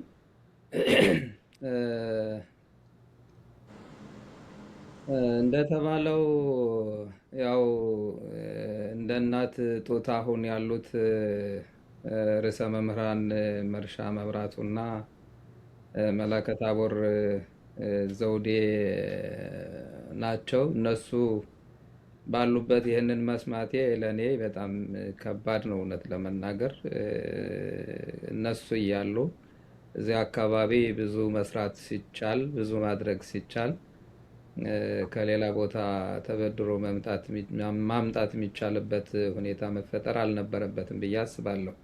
በግሌ ስለ የንታ ምክሩ ከአሉኝ ምናልባት የንታ ምክሩ ያው ጨርሼ ወጣሁ፣ ከስር ጀምሬ ጨርሼ ወጣሁን። እሳቸውን ቢጠይቁ ይህንን ይክዱታል ብዬ አላስብም። ያው ያልሆነ ስለሆነ የሚታወቅ ስለሆነ ደግሞ ይህንን ነገር እውነት ለመናገር ወደኋላ ልመልሰውና የንታ ማህተምን መላከ ብርሃን ማህተም ጌጤን ጠይቀናቸው ነበር። አድራሽ ሲመጣ በምን መስፈርት ነው ማህተም የሚሰጠው? እንዴት ነው በዚህ መንገድ ሊሰጠው የሚችለው ብለን ጠይቀናቸው ነበር እና በአንድ በኩል እሳቸው ያው የዋህ ናቸው፣ ቅን ስለሆኑ መንፈሳዊ አባት ስለነበሩ ልጆች እኔ ይሄ ጠፍቶኝ አይደለም፣ የተለያየ መሆኑ ይገባኛል። ነገር ግን ደክሞ ባለበት ተምሮ ወስኖ የሚመጣ ለመምህርነት የሚመጣ ተማሪ ነው እኔ ጋ የሚመጣው እና መልሰህ 2 ዓመት 3 ዓመት ከልስ ማለት ያንን የያዘውን በእጥፍ እድሜውን መጨረስ ነው የሚሆነው። እንደ አዲስ አስጀምሮ ማስጨረስ ይሄ ለእኔም በደል ስለሚሆን ነው ዝም ብዬ ቅንዋትና አርያም ስብሐተ ነግህ ብቻ ነበር የሚያስተምሩት ያው ለሚመጣ ለአድራሽ ማለት ነው እንጂ ከዚያ ያለፈ ከስር ከመሰረቱ በጥየቃ ካልሆነ በስተቀር ከመሰረቱ ተምሮ የሚወጣ አድራሽ አልነበረም እኛ በነበርንበት ሰዓት። ስለዚህ የንታ ምክሩም እንደዚያው እንደማንኛውም አድራሽ አርያም ቅንዋትና ስብሐተ ነግህ ተምረው እንደወጡ ነው የማስታውሰው። ልዩነቱ ደግሞ እኔ ምናልባት ግለጸው ካሉኝ በዘመኑ ያለው የአጫብር ዜማና የቤተልሔም ዜማ አይነት ልዩነት እንዳለው ነው የሚገባኝ። እኔ አጫብርና ቤተልሔም አንድ ናቸው ከተባለ እንግዲህ ሁለቱ አንድ ሊሆኑ ይችላል። እንግዲህ ተክሌ እና የነጋዴው አንድ ሊሆኑ ይችላሉ ማለት ይቻላል። ግን አጫብርና የቤተልሔም ድጓ አንድ አይደሉም። ያው እንደሚታወቀው ልዩነቱ ሰፊ ነው እና የእነዚህም የሁለቱም አቋቋሞች ልዩነት የዚህ የተክሌውንና የአጫብሩን ያህል ልዩነት መስሎ ነው የሚታየኝ እኔ። በትክክል እንግዲህ ያው የሚያውቁትን ስለሆነ ያስቀመጡት ምንም መጨመር አያስፈልግም። እኔ ግን እዚህ ላይ መጨመር የምፈልገው ነገር ምንድን ነው፣ እውነታውን ማወቅ መረዳት፣ ከዛ በኋላ እውነታውን መሰረት አድርጎ ችግሩን ለመፍታት መሞከር በጣም ተገቢ ነው ብዬ አምናለሁ። በእርግጥ እዛው ቦታው ላይ ያላችሁ ሰዎች ብዙ ነገር እንደምትቸገሩ እረዳለሁኝ። ችግራችሁ ችግር የሆነው መፍትሄያችሁ ግን መፍትሄ አይደለም። እንደኔ ችግራችሁ ትክክል ነው፣ ግን ያስቀመጣችሁት መፍትሄ ደግሞ ትክክል አይደለም። አሁን መላከ ፀሐይ በገለጡት መሰረት የቤተልሔምን ድጓ ለማጠናከር የአጫብር ድጓ መምህር አይቀጠርም። እውነት ለመናገር የጎንደር በዓታን ቀለም ለማጠናከር የፋኖ መምህር አይቀጠርም። ችግሩ እንዳለ ከታወቀ ያንን ሊያጠናክር የሚችል መፍትሄ መፈለግ ተገቢ ነገር ነው እና አሁን የተደረገው ለእኔ እንደዚህ ነው። በቃ የቤተልሔም ድጓ ለማጠናከር አሁን አባታችን በገለጹት መሰረት ማለት ነው፣ ወይም ደግሞ የቆሜውን ድጓ ለማጠናከር የቤተልሔም ድጓ መምህር ወስዶ እንደመቅጠር አይነት ነው የሚሆነው ማለት ነው። ያ መፍትሄ አይደለም። ያ የሚሆነው ምንም አይነት በቃ እድል የሌለው ከዚህ በኋላ ማንን እናገኛለን፣ አለቀ፣ አከተመ፣ ሞቷል፣ ተከቷል ከተባለ ምንም አማራጭ ስለሌለ ሊተካ ይችላል ሙሉ ለሙሉ ማለት ነው። ይሄ ግን ሁለቱ ሊቃውንት አሉ። እነሱ የደከሙበት የራሳቸው ምክንያት ይኖራቸው ይሆናል። እኔ ለዚህ ሁላችንም ተጠያቂ ነን። ያው ተምረን ወጥተናል፣ ከዛ ደርሰን ተመልሰናል እንጂ ምን ጎደላችሁ ብለን ዞር ብለን አላየናቸውም። ይሄ ሊካድ አይችልም። እውነት ለመናገር ሁለቱንም መምህራን ችግራቸውን ችግር አድርገው እስካሁን እያስተማሩ ዘለቁ እንጂ ምን ጎደለዎት ምን እናድርግልዎት አላልንም። ይሄ እኛ ጥፋት ነው። በጣም የገረመኝ ነገር ደግሞ የተክሌው ማስመስከሪያ ቦታ ያው ደብረ ታቦር ኢየሱስ ላይ የተሰራው ጉባኤ ቤት አሁን ባለኝ መረጃ መሰረት ወደ 25 ዓመት ሆኖታል። በዚህ 25 ዓመት ውስጥ ብዙ ደቀ መዛሙርትን አብርቷል፣ ብዙ ሰዎችን መርቋል። የሚገርመው እስካሁን ድረስ መብራትና ውሃ የለውም። በጣም የሚደንቅ ነገር ነው። ተመልከቱ። እኔ ይሄ ባልሆነበት ሁኔታ መምህራኑን ብቻ መውቀስ ተገቢ ነው ወይ ከተባለ እኔ ተገቢ ነው ብዬ አላምንም። እኔ የራሴን አንዳንድ ጥፋተኛ ራሴን እቆጥራለሁ። ግን ደግሞ በቅርብ ያለው ሀገረ ስብከት ቢያንስ ቤተልሔም እኮ እንግዲህ ሪሞት ኤሪያ መጨረሻ በጣም ገጠር የምትባል ቦታ ናት። መብራት ገብቶላታል። የምስክር ቦታው ምስክር ጉባኤ ቤቱ መብራት ገብቶለታል። ደብረ ታቦር ከተማ ላይ ያለ የምስክር ቦታ መብራትና ውሃ የለውም ማለት ምን ማለት ነው? አሁን እኒህን መምህራን እዛ ተቀምጣችሁ አስተምሩ ብንላቸው ውሃ ከተማ ሄደው እየቀዱ እየመጡ ነው የሚያስተምሩት የሚኖሩት ህይወታቸውን የሚመሩት። አስመስካሪው አድራሹስ ከዛ እንደገና ከተማ ሄዶ ውሃ እየቀዳ እየመጣ ሊማር ነው። ይሄ በእውነቱ ትክክል አይደለም። ስለዚህ ምንድን ነው እንደ ሀገረ ስብከቱ እንደ አካባቢ ተወላጁ እኛ ደግሞ ተምረን እንደወጣን በየቦታው ያለ ነው፣ በዓለም ደረጃ ያለ ነው። ይህንን ችግር መቅረፍ፣ መፍታት፣ ማስተካከል፣ መምህራኑ ደግሞ የበለጠ ጠንክረው እንዲያስተምሩ ማድረግ መፍትሄ ነው። እነሱ ብቻ አይደሉም። እንዲያው እስኪ ወደ እርስዎ እመጣለሁ። አሁንም ከእናንተ ዘመን ጀምሮ ይህንን የደብረ ታቦሩን ተክሊል ልክ እንደናንተ ጸናጽሉንም ዝማሜውንም ይዞ የሚገኝ ወይም ደግሞ ባይሆን እንኳን ሙሉውን የደብረ ታቦርን ዝማሜ ከስር ጀምሮ የተማረና በዚህ ሰዓት ወንበር ተክሎ የሚያስተምር የሚያውቁት ሰው አለ ወይ? እንደው የለም ተብሎ እየተወራ ስለሆነ ሙሉ ለሙሉ ጠፍቷል ስለሚባል ማለት ነው። የሚያስታውሱታል ለመላከ ፀሐይ ከሁለቱ መምህራን ውጭ ማለት ነው። አሁን በአካል ተገኝቼ እርግጠኛ ሁኜ ባላውቅም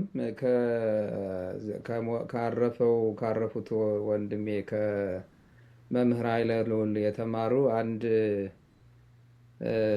መምህር እንዳሉ ሰምቼ ነበር። ወደዚህ ወደ አዲስ ቅዳምን አካባቢ ወይ እንትና አካባቢ ወንበር ተክለዋል ሲባል ሰምቻለሁኝ።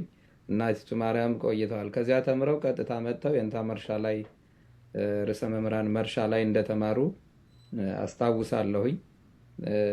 እዚያም ሙሉውን ነበር የተማሩት። እዚህም መጥተው ገልብጠው ሙሉውን እንደተማሩ አስታውሳለሁ። ከዚያ እንዲያውም እዛው ይቆያሉ የሚል ወሬ ሁሉ ሲወራ ነበር። በምን እንደወጡ አላወቅኩም። ግን አሁን ወደዚያ ወደ አዲስ ቅዳምን ነው ዳንግላ አካባቢ ብቻ ወንበር ተክለው ያስተምራሉ ሲባል ሰምቻለሁኝ። ማን ነው ስማቸው? እንትና እኔም ሰምቻለሁ። ኪነ ጥበብ የሚባሉት ናቸው አይደል? ኪነ ጥበብ የሚባሉ መምህር ኪነ ጥበብ የሚባሉ ናቸው። ከመምህር ኃይለ ልዑል ነው መጀመሪያ የተማሩት ከማረፉ በፊት። ከዚያ ቀጥታ መምህር ኃይለ ልዑል ሲያርፉ ከዚያ ቀጥታ እንደወጡ ወደ ደብረ ታቦር ነው የመጡት እና የእንታ መርሻ ላይ ገብተው እንዳስመሰከሩ አውቃለሁ።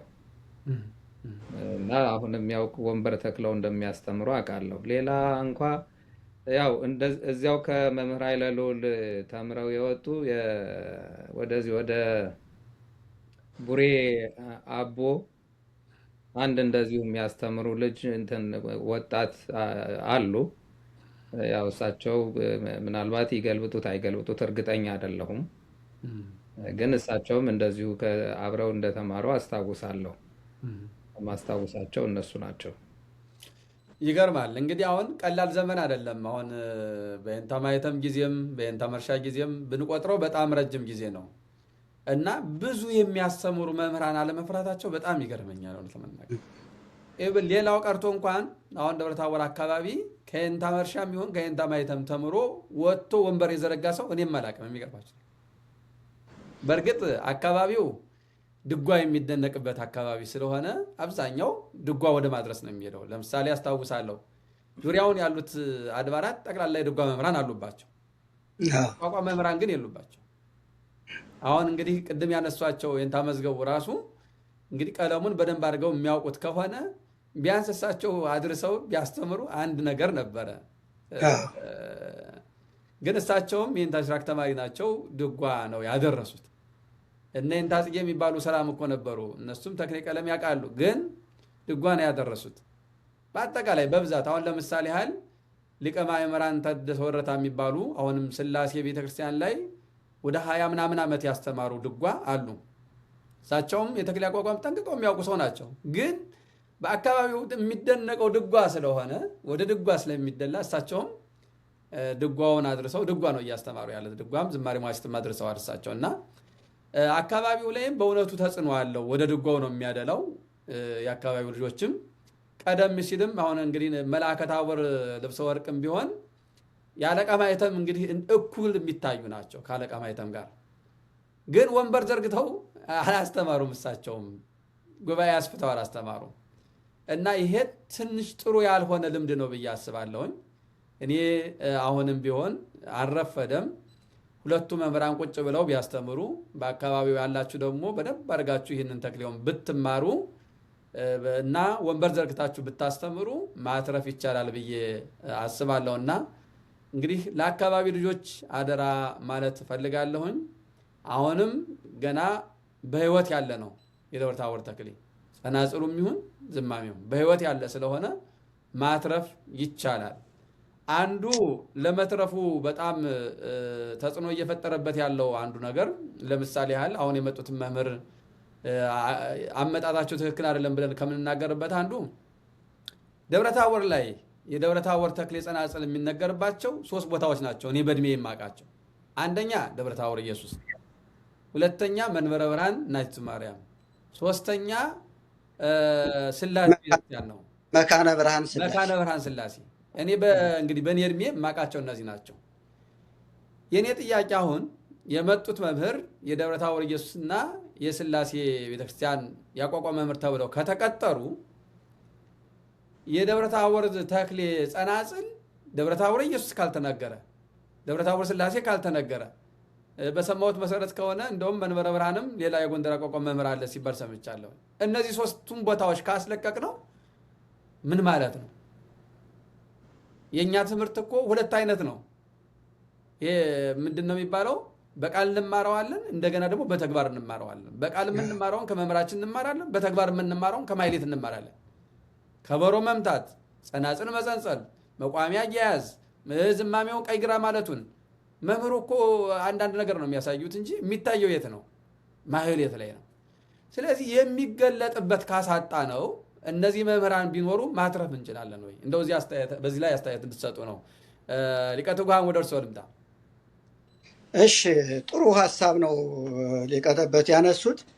እኔ በእውነቱ በመጀመሪያ ደረጃ ከዚህ አካባቢ ላይ በጠፋው ጥፋት ላይ ተጠያቂነቱ ሰው ያነሱትን ነው መውሰድ ያለብን። ሁላችንም የየድርሻችን ጥፋት አለብን። መምህሮቹ ላይ ብቻ መጣል ተገቢ ላይሆን ይችላል። ትምህርቱ ተዳክሟል ወይ? በትክክል ተዳክሟል። እየተዳከመ የመጣበትም ሁኔታ ከጥንትም ጀምሮ አንደኛ በጀት የሌለው መሆኑ፣ ተማሪዎች ከዚህ አካባቢ መጥተው የሚጠጉበት መጠለያቸው እንደ ልብ ስላልሆነ፣ ደግሞ ዙረው ደግሞ ለምነው እንደ ልብ ካላገኙ ተሎ ጀምረው ትቶ የመጥፋት፣ በሁለተኛ ደረጃ ደግሞ ወደ ዘመናዊነት የማድላት፣ እንደገና በተጨማሪ መንፈሳዊም ቀጠልን ካለ ደግሞ ወደ ድጎው ከቻለ በቃ የድጓ ተማሪ ሁኜ መውጣት ይሻለኛል ብሎ ወደ መሄድ አዝማሚያ በመምጣቱ ትምህርቱ እየተዳከመ የመጣበት ሁኔታ አለ እና መምህሮቹ አሁን ደግሞ እያየነ ስንመጣ ከጥንትም ጀምሮ ከስራቸው በተጨማሪ የአለቅነት ስራ ደርቦ መስራት። ይሄ እኮ ከነ አለቃ ቀለመወርቅ ጀምሮ የነበረ ከአለቃ መኮንን እንግዲህ ስለማላውቅ ነው። እኔ በማውቀው ግን አለቃ ቀለመወርቅ በቃ የህሩይ አለቃ እያሉ ጀምሮ የመምህር ቢሆኑም አለቅነት ደርበው ነው የሚሰሩ። ኋላ ደግሞ የደብረ ታቦር ኢየሱስ የሚሆን ይኸው ቀጠለ። እንዲያውም አንድ ወቅት ላይ ለሙግት ሂደው ዳኝነት እንኳን የሚሰጥ እንግዲህ የዛን ጊዜ ዳኝነት የምትሰጥ ቤተክርስቲያን ናት። ለአካባቢው ህብረተሰብ ዳኝነት የሚሰጥ ጠፍቶ ባለቤታቸው ባዩሽ ነው የሚባሉ አለቃ ባዩሽ ተብሎ ይመሩት ነበረ ህዝቡን የሚያስተዳድሩ እሳቸው። እና ህዝቡ እኮ አሁን እንትን አለቃ ቀለመወርቅ አለቃ ባዩሽን ነው የሚወቅ በብዛት አለቃ ባዩሽ እያለ ነው እንትን የሚለው እና እስከዚህን ድረስ ይሄ ምንድን ነው? እነሱ ከቦታው ለአቤቱታ ስለሚሄዱ በተለያየ ምክንያት የዛን ጊዜ እንዳሁኑ ትራንስፖርት ምቹ አይደለም። ብዙ በእግር ነው የሚከደው። ከተይድ ወደ አቤቱታ አቅርቦ ለመምጣት ወራቶች ይፈጃሉ፣ አመታትም ማለት ይቻላል። እስከ አመት የቀረበ የሚፈጅበት ጊዜ ያለና የዛን ጊዜ ጀምሮ ተደራቢ ስራ እየተያዘ በመምጣቱ ስራው እየተዳከመ አንድ የጉባኤ ቤት ተከፈተ ከተባለ መሆን ያለበት ጉባኤውን ብቻ ለጉባኤው ብቻ በቂ ነው ተብሎ እስከተቀመጠ ድረስ ጉባኤውን ነው አንድ ስራ ብሎ መያዝ መቻል ያለበት። ያኛው የአስተዳደር ስራ ነው። በዘመናዊ እንኳን አንዳንድ ሰው ሹመት በሚሰጥበት ጊዜ የእውቀት ባለሙያዎችና የአስተዳደር ሰዎች ተለይተው ነው እንደ ሙያቸው የሚሰጠው። አስተዳደር የሚችለው አስተዳደሩን አንተ ምረው። ይሄ እውቀት ነክ የሆኑትን ነገሮች ግን እውቀት ያላቸው ሰዎች ናቸው ያንን ማስቀጠል መቻል ያለበት ተብሎ ነው እና የሚሰጠው። ከዚህ አንጻር የሚኬድበት ነገር ቢፈጠር አሁንም ጥሩ ነው። እያየ ነው ዝም ካልነው ነገ ከነገ በኋላ ስለሚጠፋ አሁን በቀጣይ ደግሞ መደረግ ያለበት ምንድን ነው? ቤታ እዚህ ከጉባኤ ቤት ላይ በቂ በተቻለ መጠን ብቁ ነገር አሟልተናል ባንልም በመምህሮቹ በኩል ያለውን ክፍተት ጠይቆ ይታወቃልም። ለነሱ የሚሰጠውን ጥቅማ ጥቅም በተቻለ መጠን የምናሟላበት ነገር የአካባቢውም ተወላጅ ያልነው ምድር የቤተክርስቲያን ልጅ ነኝ የሚል ሁሉ በዚህ ላይ እጁ ገብቶበት ወደ እነሱ አካባቢ ላይ የሚሰጠውን ስጦታ በጀት የምናደርግበት መንገድ ቢፈጠር ትምህርቱን በደንብ ማስቀጥ። ከዚያ በተረፈ ግን እነሱ አሁንም ወደ ጉባኤው ይቀጥል ካልነ ሙያቸው እስከሆነ ድረስ በግምገማ ጥሩ ተገምግሞ በእነሱ በኩል ያለው ጥፋት ተገልጾላቸው አሁን ያሉት መምህራኖች የሚያንሱ አይደሉም።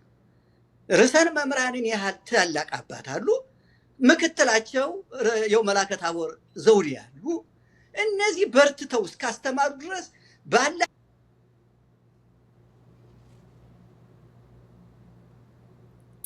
ድምፅ ተቋረጠ። ምናልባት በስልክ ነው መሰል የገቡት። ስልካቸው ላይ ድምፅ መጥቶባቸው ሊሆን ይችላል የተቋረጠው። ጥሩ ጥሩ ጥሩ እንትን እየሰጡን ነበረ በእውነቱ። እሺ እንትን አለበት ስልክ ሌላ ስልክ ገብቶበት ነው። ቪዲዮ ያደርጉትና ይቀጥሉ። አዎ እና ቪዲዮ ማድረግ ይሞክሩ። እሺ እሺ እሺ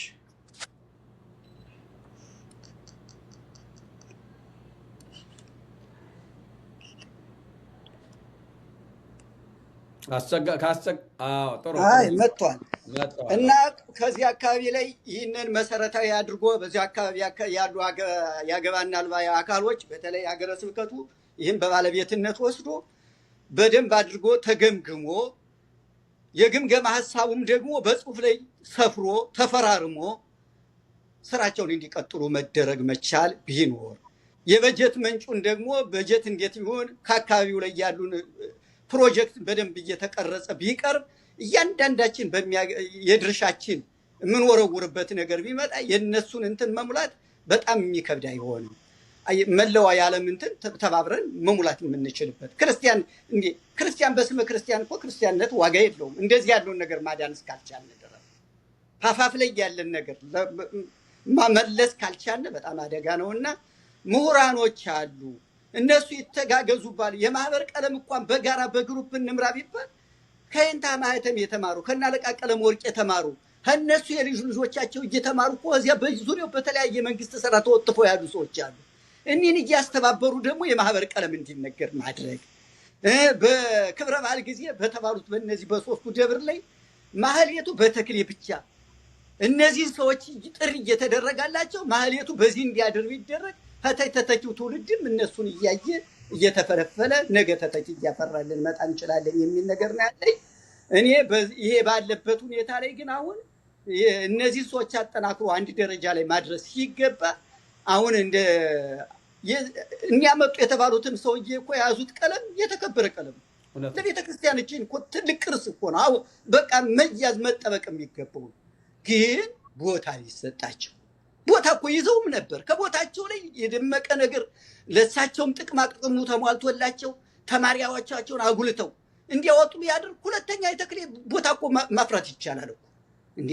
ነባሩ ተክሌ ከዚህ ያለ ደግሞ አሁን እዚህኛው የተክሌ ምስክር አለ ተብሎ እኮ ከዚያ በኋላ ህዝቡ ወደ መረጠው እየተንቀሳቀሰ አገልግሎታችን ቤተክርስቲያኗ የምትገለገልበትን ነገር መፍጠር ነው የሚቻል እንጂ ካለው ቦታ ላይ አምጥቶ ጠባጣሪነት ዝም ብሎ አሁን ምን ይፈጠር ነገ እያንዳንዱ ህብረተሰብ በልቦ ነው ሌላ አስቦ ወደ መጥፎ ነገር ሰው መክተት ጥሩ ሊሆን ስለማይችል እኔ በዚህ መልኩ የሚመራበት መንገድ ቢፈጠር። ተክሌው ተዳክሟል፣ ትክክል ነው። የሀገረ ስብከቱም ግምገማ ትክክል። አሁንም መቀጠል ያለበት ግምገሞ ይሄ ነው። ገምግሞ ግን ምን እናድርግ፣ እንዴት እናድርገው? እናንተ ደክማችሁ ምንም ውጤት ያለው ነገር እያሳያችሁ አይደለም ተብሎ ተገምግሞ በደንብ በቀጣይነት የሚቀጥልበት መንገድ ቢፈጠር ጥሩ ነው የሚል ሀሳብ ነው ያለኝ። እንደኔ ያሉትን መጡ የተባሉትን ሰውዬ በተከበሩበት ሁኔታ በጉባኤያቸው በሚገባቸው ቦታ ላይ አስቀምጦ ጉባኤያቸው እንዲቀጥል የእሳቸውንም ጥቅም ጨምሮ ማስከበር የሚለው ነው የሚታየኝ። እግዚአብሔር ይስጥልን። በእውነት ከአንድ ትልቅ የበሰለ ሰው የሚሰጥ አስተያየት ነው የሰጡት። አንደኛ እውነት ለመናገር እዛው ቦታው ላይ ለረጅም እድሜ በስራም በአገልግሎትም ስለነበሩ የሚያውቁትን ያዩትን ነው የመሰከሩት። የሁላችንም እንግዲህ ያንን ያየነውን ለመናገር ያክል ነው እንጂ እኛ ከሌላው የተለየን ሆነንም አይደለም። ግን ሰፋ አድርጎ ማየት ስለሚያስፈልግ ነው።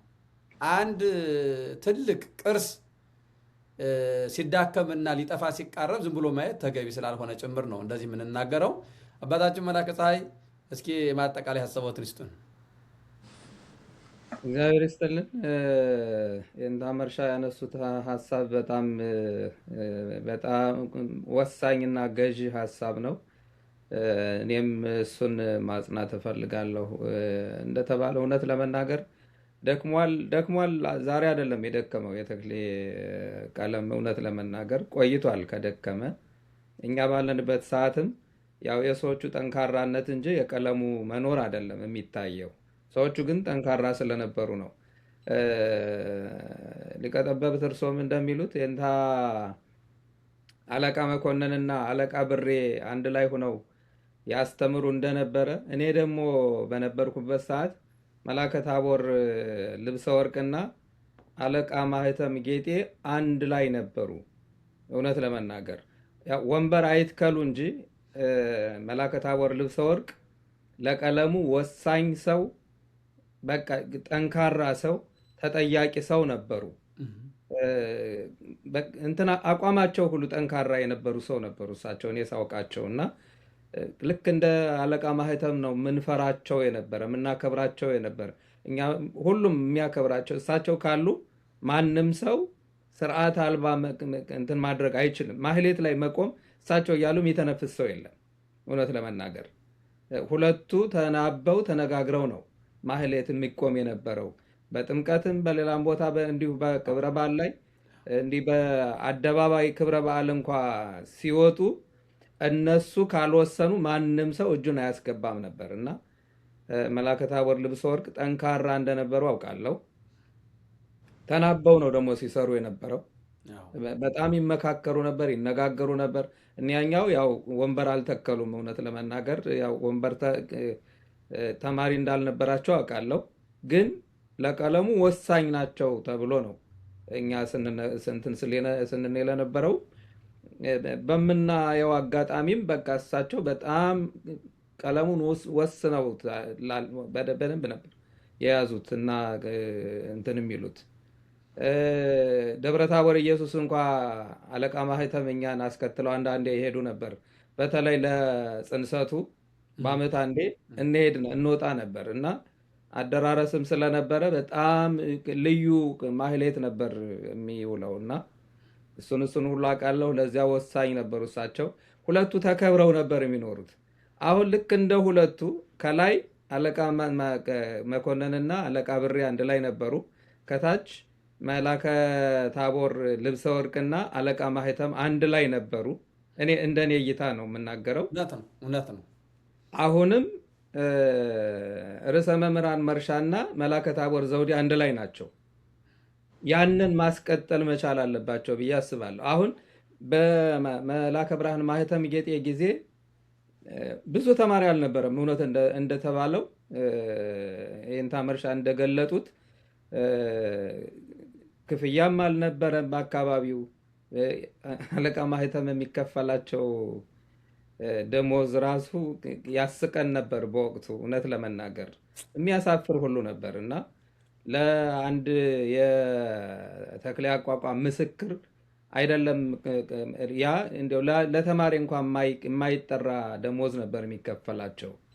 ስለዚህ ከዚያ አንጻር በአካባቢው ለመልማት አልቻለም።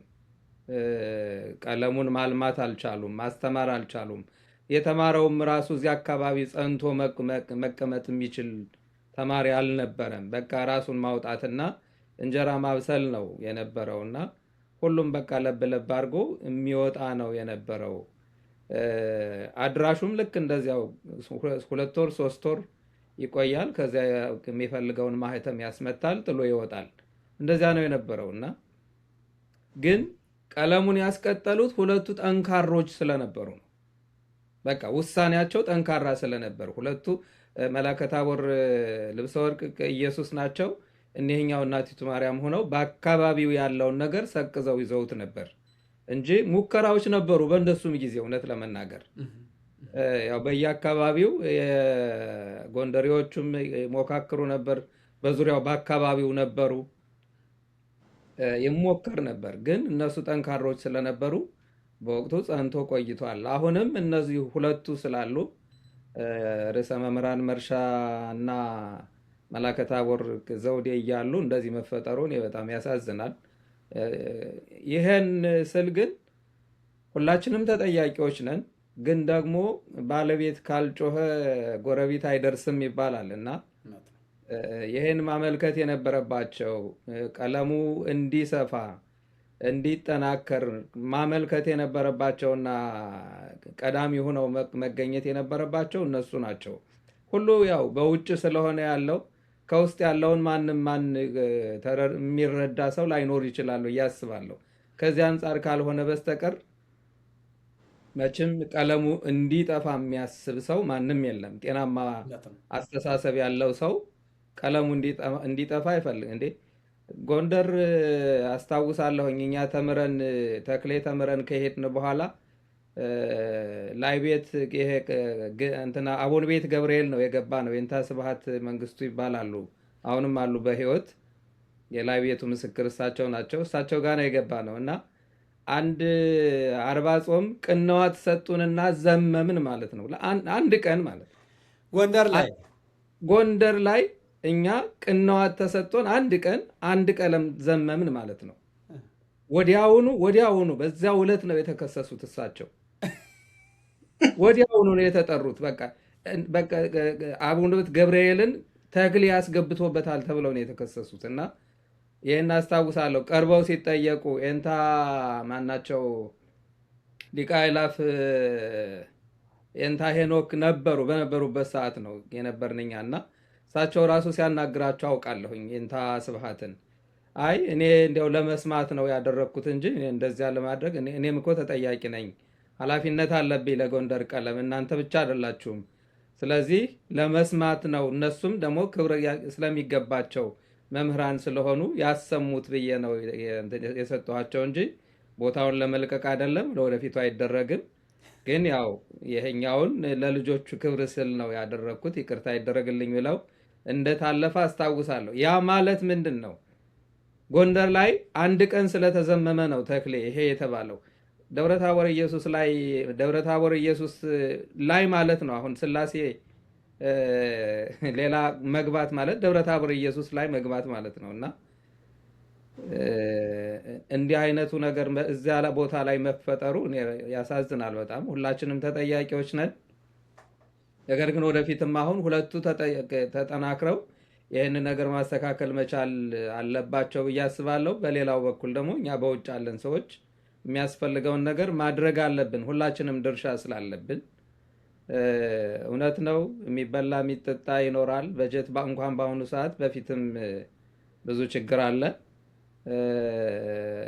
ሊቀ ጠበብት እንደተናገሩትም 25 ዓመት የሞላው ቤት ጉባኤ ዋና መብራት የሌለው መሆኑ ራሱ ለእኛም አሳፋሪ ነው ሲሰማና ይህንንም የሚስተካከልበትን መንገድ መፍጠር እነሱም ተጠናክረው ወደ ቦታው እንዲመለስ ቢያደርጉ መልካም ነው ብዬ አስባለሁ። እኔ በኩል እግዚአብሔር ይስጥልን። እንግዲህ ያው አባቶቼ በሚገባ ስለ ተክሌው አመጣጡንም ያለበትን ሁኔታ የነበረበትን ሁኔታ በደንብ አስረድታችኋል። አድማጭ ተመልካቾቻችን እኛ ይህን የምንናገረው ያው ጥንታዊ መሰረት ስለሆነ የሁላችንም ተክሌ የሚባለው ቀለም መሰረት ያው የደብረ ታቦር ተክሌ ስለሆነ ጥንታዊው ነገር ተጠብቆ እንዲቀጥል ቅርስም ነው የትውልድም ሀብት ስለሆነ ከትውልድ ወደ ትውልድ እንዲተላለፍ ለማድረግ ነው እንጂ አንዱን ከአንዱ ለማበላለጥ አይደለም። በተለይ እኔ ለየንታ ምክሩ ታላቅ ክብር አለኝ። ምክንያቱም የተክሌን ቀለም የእሳቸውን ያክል ያስተማረ ያስፋፋ ሰው የለም። በእውነት ይሄ የማይካድ ሀቅ ነው። ያ ማለት ግን የተዳከመውን መተው ደግሞ ይተኩት ማለት አይደለም። የተዳከመውን ራሱን ችሎ እንዲጠነክር የማስተማር ጥበቡን ዘዴውን እያካፈሉ ያኛውም እንዲበረታ እንዲጠነክር ማድረግ ይገባል እንጂ ስለተዳከመ ይተካ ማለት ራሱ መንፈሳዊ አስተሳሰብ ነው ብዬ አላምንም። ያ እንዲጠበቅልን ለማለት ነው። ስለነበረን ጊዜ እግዚአብሔር ስሙ የተመሰገነ ይሁን። አድማጭ ተመልካቾቻችን ይህንን የተወያየነውን ውይይት ሁሉም እንዲሰማው እውነታውን እንዲረዳው የማዳረስ ስራውን እንድትሰሩ ለማሳሰብ እወዳለሁ። ዛሬ እንግዲህ እዚህ ላይ እናሳርፋለን። እግዚአብሔር ፈቃድ ደግሞ ደጋግመን እንወያይበታለን። ጉዳዩ መፍትሄ እስከሚያገኝ ድረስ እኛ የድርሻችን እንወጣለን። ምንታዘዘውን ደግሞ በዛ ቦታ ላይ እንዲህ ሊሰራ ነውና ይሄ ያስፈልጋል የሚባለውን ነገር ሁሉ ለማገዝ ለመስራት ዝግጁ ነን። እግዚአብሔር አምላክ ለሁለታችሁም ረጅም እድሜ ከሙሉ ጤንነት ጋር ያድልልን። እዚህ ላይ ይቆየን። ይኸውም እንትና ላይ አንዲት እንዲያው ቦታውን ከምናስታውስበት አንዲት ለዘብልላችሁስ ምን ይመስሎታል? በጣም ይቅርታ፣ እውነት ነው። ከጥንቱ ከተክሌው ለዘብ በእውነት መስማት እንፈልጋለን። የቦታው እንደው ደብረ ታቦር ሲባል ተራራው ትዝ አለኝ። የልደት ባልገኝም እንዲያው ስሙ እንዲሆንልኝ ብዬ ነው። በጣም በጣም በጣም በጣም እሺ፣ ይቅርታ ሳልጋብዝ በመቅረቴ ይቅርታ። ዮም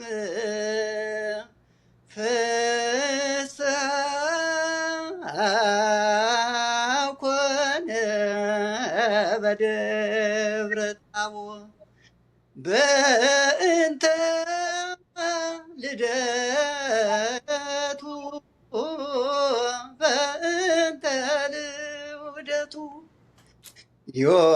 ዮም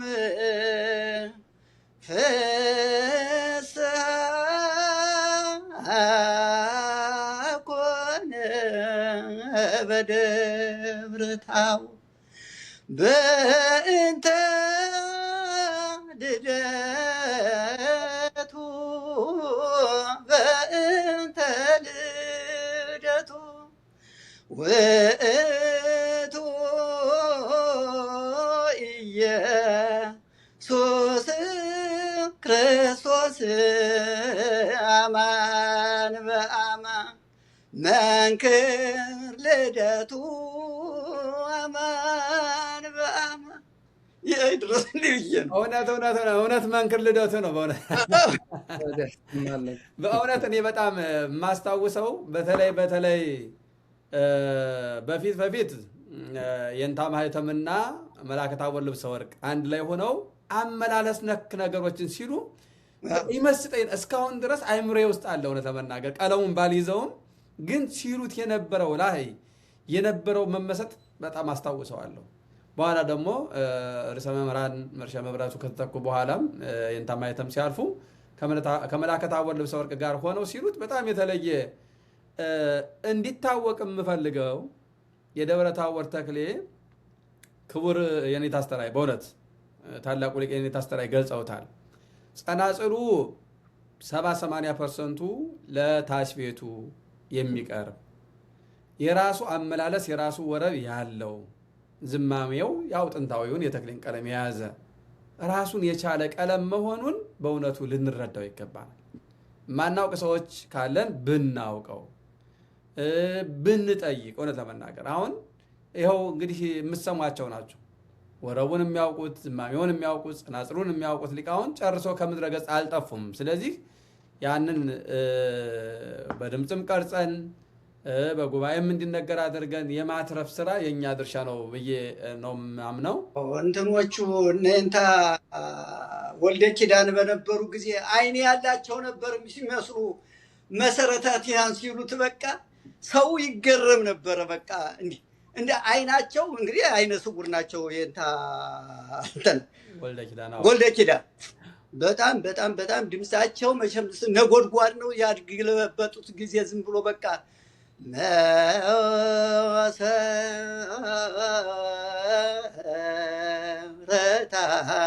መሰረታትያ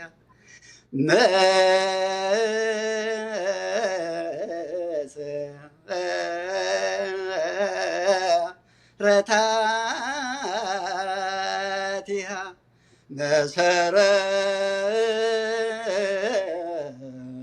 መሰረታትያ ውስተ አድባር ቅዱሳን ወብእሲ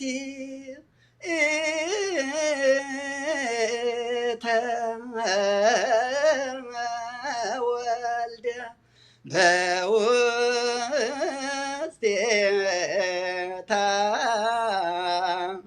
እግዚአብሔር። ይህ ነው እንግዲህ የጥንቶቹ ተክሌዎች ይዘውት የቆዩታት። በእውነት ቃለ ሕይወት ያሰማልን። እንደው መሰጣችሁኝ እኮ እኔ ወደኋላ መለሳችሁኝ። እኔ እንግዲህ ያው በልጅነቴ ነው ስሰማው ያደግኩት። በተለይ አቋቋም ከተማርኩ በኋላ ብዙ ጊዜ እዛ የመቆየት እድል አልነበረኝም እና በጣም ያው ግን እንትኑ አለ በውስጤ በቃ ይሉት የነበረው ላህያቸው ወዛቸው እስካሁን ድረስ በውስጤ አለ እና ወደዛ ነው የመለሳችሁኝ። እግዚአብሔር እድሜና ጤና ይስጥልን። በእውነት አልጋብዝ ወደ ማጠናቀቅ በሚሄዴ እጅግ በጣም ታላቅ ይቅርታ ጠይቃለሁ። ግን ይሄ የመጀመሪያችን እንጂ መጨረሻችን ስለማይሆን ደግመን እንገናኛለን። ለዘቦችንም ወረቦችንም ዝማሜውንም ጸናጽሉንም ታሰሙናላቸው ወደፊት። እግዚአብሔር እድሜና ጤና ይስጥልን። ለዛሬው እንግዲህ ያው ዘምር በመጠን ከመይዘን ግውአሃው እንዲል እዚህ ላይ እናሳርፈው ግድ ይለናል። አባታችን በጸሎት ያሳርጉልን። እሺ እግዚአብሔር ይስጥልን፣ እግዚአብሔር ያክብርልን። የተነጋገርንበትን ሁሉ ለፍሬ ያብቃልን። እውነት ለመናገር የጉባኤ አምላክ ያንን አካባቢ አቅንቶ ደግሞ ድጋሚ ተገናኝተን ለምስጋና እንድንወያይ ያድርገን አምላካችን። እውነት ለመናገር የደጋጎቹ የታላላቆቹ መምህራን አምላክ ያንን ቦታ እንዲያው አሳልፎ እንዳይሰጠው እውነት ለመናገር የሁላችንም ጸሎትና ትግል ነው።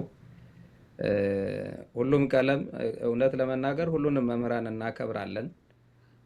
እንደተባለው የንታ ምክሩ የምናከብራቸው ታላቅ መምህር ናቸው። ከሳቸው የወጡትንም ቢሆን ያው ባናውቃቸውም በማጣጣል አይደለም፣ ግን ደግሞ የቦታው ቀለም መጥፋት የለበትም። ቅርስ ብፁዕ ቅዱስ አቡነ ጳውሎስ የአጫብር ቀለም እንዳይጠፋ ብለው ቅድስት ማርያም ደሞዝ ከፍለው የአጫብር ቀለም እንዲጠናከር አድርገው እንደነበር አስታውሳለሁ። አሁንም አሉ መምህሩ የሚታወቁ ናቸውና አዲስ አበባ እንደዚህ ከተደረገ በቦታው ያሉ ሰዎች ይሄን አጠናክረው ቦታውን መጠበቅ አለባቸው ብዬ አስባለሁ።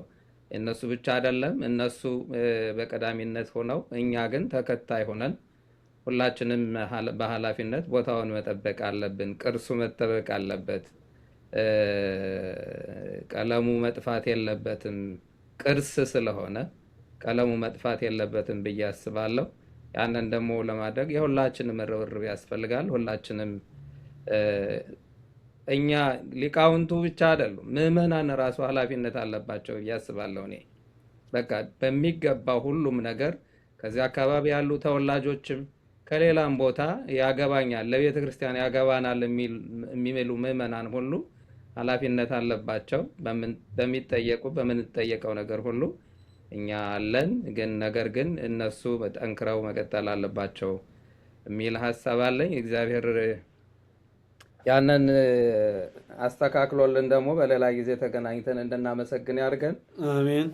ሁላችን ጋር ይሁን። የሰላም አምላክ ሰላማዊ ኢየሱስ ክርስቶስ ሰላም ያሳድረን። አቡነ ዘበሰማያት እንበል። አቡነ ዘበሰማያት ይትቀደስ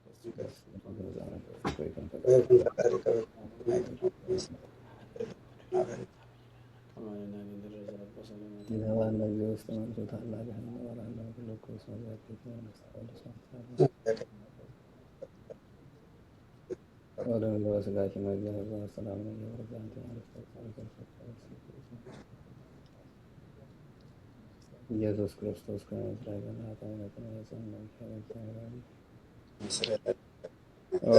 ኢየሱስ ክርስቶስ ስራ ኃጢአት ሁሉ ዘጠና የስራ ኃጢአት እግዚአብሔር ይፍታ። እግዚአብሔር ይስጥልን። ይፍቱን። እግዚአብሔር ይስጥልን። እግዚአብሔር አምላክ እድሜና ጤና ይስጥልን፣ ይስጥልን፣ ያኖርልን። እግዚአብሔር ያክብርልን።